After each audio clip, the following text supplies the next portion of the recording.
It's just an observation of mine, and perhaps I'm wrong. Perhaps it's just my interpretation of what I'm observing. But it seems to me that people desperately want to overcomplicate things or make things more complex.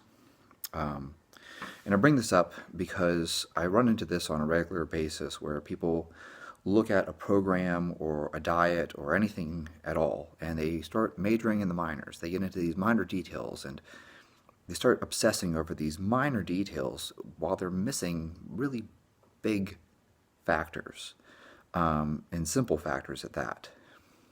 And I want to believe that it's simply because of the fact that people look at something and think, it can't be that easy. Because it isn't easy. That's the catch that's really important here. Simple doesn't mean easy. Simple can be very hard. Eat less. That's simple. That's very hard. You want to get stronger. Progressive overload. You just have to keep adding weight to the bar.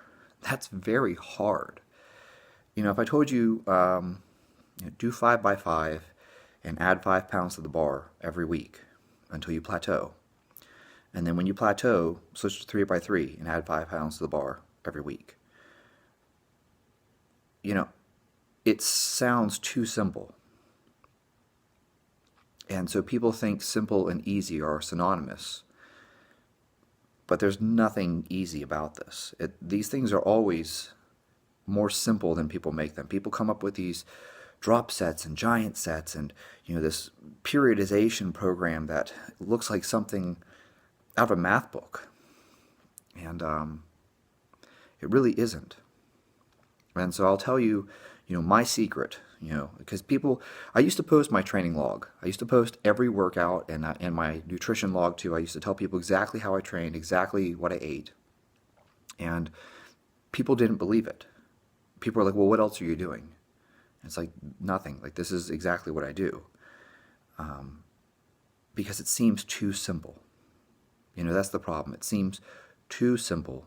And so people didn't want to believe it. Because they believed that for something to be hard, it had to also be complex at the same time.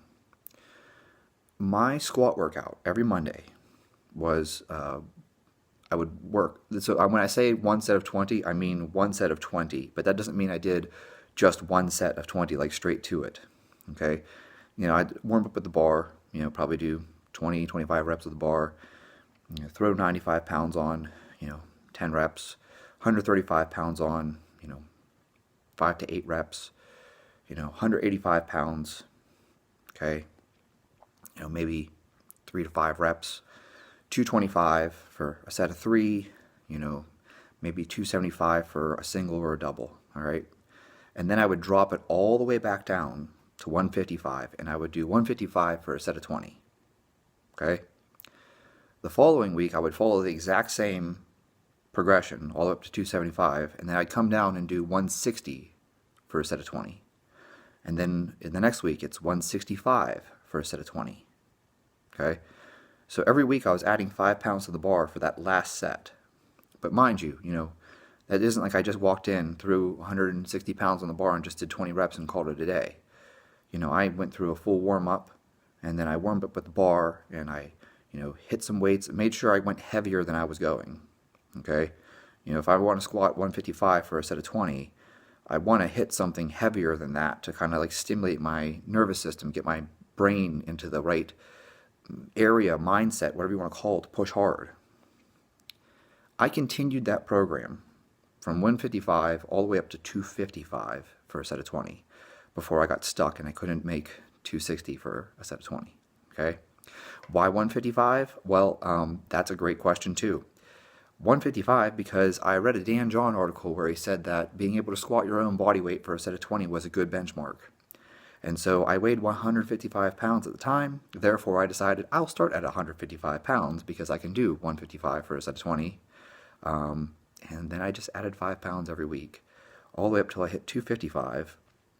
I did that for a set of 20. The next week I tried 260, and I couldn't get it. That was the end of the program. After that, I switched around and I started doing sets of 10, And so, I could get 255 for a set of 10. So then it was 260 for a set of 10. Then it was 265 for a set of 10. It really was simple, okay? Not easy. Very difficult. Like when I squatted that 255 for a set of 20, like this isn't like up, down, up, down, up, down, up, down crap. This is like down, up, big breaths, down, up, big breaths, big, deep breathing, okay? I really pushed that set hard. It's very, very difficult to push yourself into that pain space. Your brain's screaming at you, dude, stop, what the fuck are you doing? Your body is telling you, dude, stop, what the fuck are you doing? And you have to block that out and push through it, okay?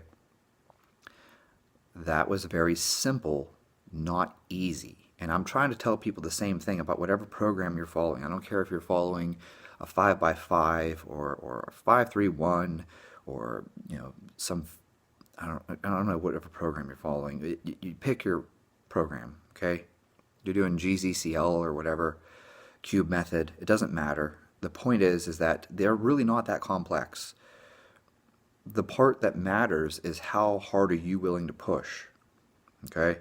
Don't overcomplicate it. Don't overthink it. You don't need to have all kinds of weird isokinetic and, you know, super maximal and weight releasers and all this crap like that. You can get stronger with a basic 5x5, Ed Cohn did, provided that you are truly pushing that 5 reps. That 5 reps should be as hard as it could possibly be. Simple, yes. Hard, extremely. The same thing goes for things like diet. Diet is really quite simple. And I know you guys can come at me in the comments and argue with me all you want. Oh, you know, that's bullshit, but stop eating processed food. Diet really is that simple. It's really hard. It's possible. Don't get me wrong. It's possible. It's possible that you could get fat eating meat and vegetables. You would probably have to try. It would be very difficult for you to overeat meat and vegetables. That's pretty simple. Okay? Diet is pretty... Your body is really good at regulating appetite and things like that. If you know, I'm going to sit down and I'm eat a pound of salmon and, you know, 16 ounces of broccoli, and if you're still hungry after that, I don't know, like maybe add some sweet potato or some rice to the side, okay? I'm not against carbs. You can go ahead and have potatoes. Have russet potatoes. I don't give a shit. Eat white potatoes. It doesn't have to be sweet potatoes either. I don't care if you eat white rice or whole grain rice, brown rice, whatever the hell rice you want to eat. The point is, it's really hard to overeat that. It's really easy to sit down and overeat Ben & Jerry's and Oreos. I can plow through 2 pints of Ben & Jerry's and still be hungry. No problem. It would be very hard for me to sit down and eat 2,000 calories of asparagus. It's just not going to happen.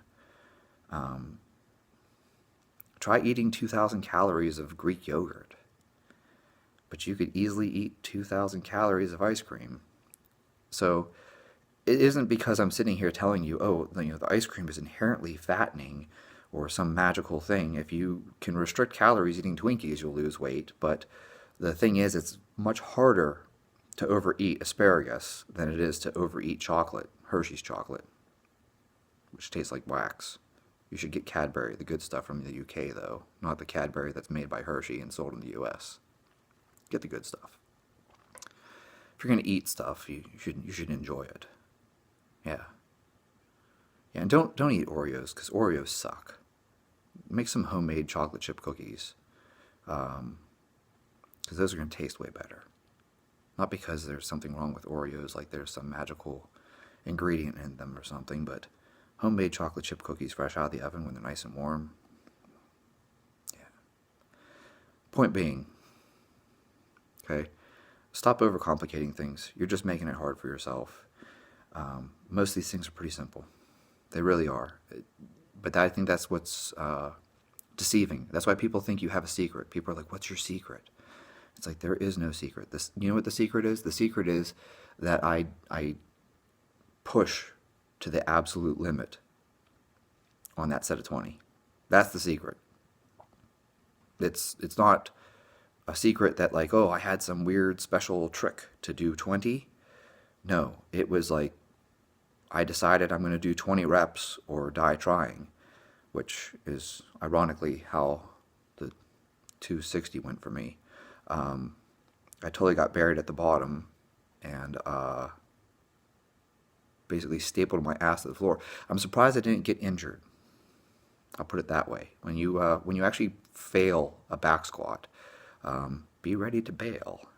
Yes, you have to jump forward and push the bar back. You can do it. It takes some practice.